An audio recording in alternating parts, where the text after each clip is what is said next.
नाज़रीन बात करते हैं इमाद वसीम की प्रेस कॉन्फ्रेंस पे। आपको पता है कि जिस तरह उन्होंने कल प्रेस कॉन्फ्रेंस की, दिल बुझा हुआ था, टूटे हुए थे, बिखरे हुए थे, जिस तरह हर पाकिस्तानी को तकलीफ थी, तो मेरे ख्याल में इमाद वसीम को भी वैसे ही तकलीफ थी।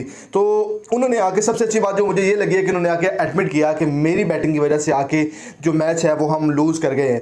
तो जहाँ तक PCB चेयरमैन मोहसिन नकवी साहब की बात, वो सर्जरी वाली बात है, तो उसने भी ये बात को एडमिट किया है कि हमें क्रिकेट के मैटर पर बहुत सारी बैठ के बातें करनी पड़ेंगी, फिर जाके हम क्रिकेट को किसी एक स्टेज पे लेके आएंगे। अदरवाइज़ नहीं तो मेरे ख्याल में ऐसे मामला चलते रहेंगे, ग्रुपिंग का मामला चलता रहेगा। कभी रिजवान और शाहीन एक हो जाएंगे, तो कभी बाबर और जो है वो बाकी प्लेयर जो है ग्रुपिंग करेंगे, और नुकसान किसका होगा? पाकिस्तान टीम का होगा, और पूरी दुनिया में रुस्वा कौन होगा? पाकिस्तान होगा। इन लोगों को तो अपने इश्तहारात भी मिल जाएंगे, PCB से ढेरों इनको बड़ी बड़ी जो हैवी इनको जो अमाउंट है वो भी ये बटोरेंगे, और इनको कोई इशू नहीं है। यकीन करें, ये वो प्लेयर हैं जिसमें बाबर, रिजवान, फ़खर, उसके बाद इमाद वसीम, नसीम शाह, ये वो प्लेयर हैं जिनको लाखों करोड़ों के हिसाब से इश्तिहारात मिलते हैं, और उधर से भी ये बेशुमार जो है ना वो माल बटोरते हैं। लेकिन जब पाकिस्तान की इज्जत की बात आती है तो इनमें ग्रुपिंग हो जाती है कि मुझे ये प्लेयर नहीं पसंद है, मुझे वो प्लेयर नहीं पसंद है, मुझे कैप्टन नहीं पसंद है।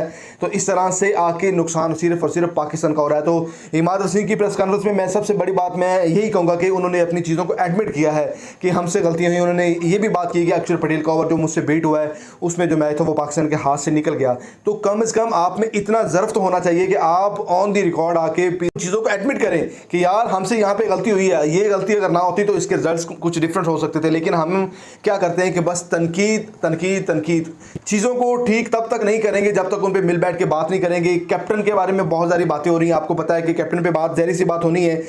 तो बाबर आजम से बेशुमार तवक्को की है। ये वाहिद पाकिस्तान के कैप्टन रहे हैं जिन्होंने अपने इस टर्नियोर में एज ए कैप्टन और 6 इतने बड़े इवेंट जो थे ना वो जो अपने हमारे हाथ से, यानी कि हम उनको 6 ऐसे इवेंट थे जो हमारे हाथ से गए हैं, जिसमें 4 वर्ल्ड कप थे तो 2 एशिया कप थे। तो मेरे ख्याल में बाबर आजम को अब ये चीज़ खुद रियलाइज़ हो जानी चाहिए कि मैं एज ए कैप्टन नहीं, मैं एज ए प्लेयर बड़ा अच्छा हूँ। यकीन करें, नो डाउट उसकी बैटिंग के हवाले से, उसकी तकनीक के हवाले से लोग जो है उसको एग्जाम्पल्स देते हैं, और मेरे ख्याल में ऐसा नहीं है। जब बंदा मेंटली तौर पर रिलैक्सेशन अपने आप को फील नहीं करेगा, रिलैक्स फील नहीं करेगा, तो वो कभी भी आपको परफॉर्म करके नहीं देगा। तो बाबर आजम की भी यही चीज़ें हैं।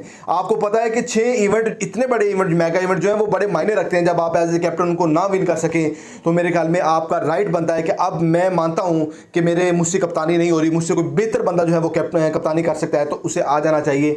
अब रिसेंटली 2025 में चैंपियन ट्रॉफी है वो जिसको पाकिस्तान होस्ट करने जा रहा है, तो मेरे ख्याल में चीज़ों को दुरुस्त कर लेना चाहिए। और जहां तक वहाब रियाज की बात आती है और चीफ सेलेक्टर्स की बात आती है, मैनेजमेंट की बात आती है, मोहसिन नकवी साहब की बात आती है, तो इन दोनों से हाथ जोड़ के रिक्वेस्ट है कि पाकिस्तान की क्रिकेट की या तो जान छोड़ दें या वो बंदे लेके आ जाएं जिनकी नज़र में मेरिट बड़ा इंपॉर्टेंट है। जो आप बात करते हैं कि जो PSL का बेहतरीन टैलेंट हम उसको लेके गए हैं, फिर आप बात करते हैं जी कि हमारे पास डोमेस्टिक में इतने लड़के परफॉर्म करके बैठे हैं जी, उनको हमने कहां पे फेंकना है जी।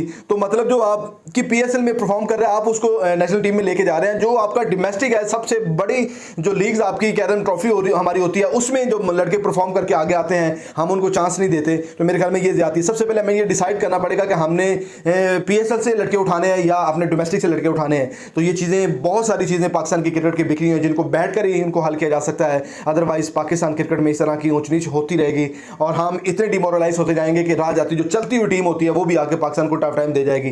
दोस्तों ये थी वीडियो, उम्मीद करता हूं आपको वीडियो अच्छी लगी। लास्ट पे आपसे रिक्वेस्ट करते हैं चैनल को सब्सक्राइब जरूर कीजिएगा, प्रेस द बेल आइकॉन, ताकि नए तमाम वीडियो आपको टाइम पे मिलती रहे। इसी के साथ मुझे दीजिएगा इजाजत, दुआ में याद रखिएगा। अल्लाह निगहबान।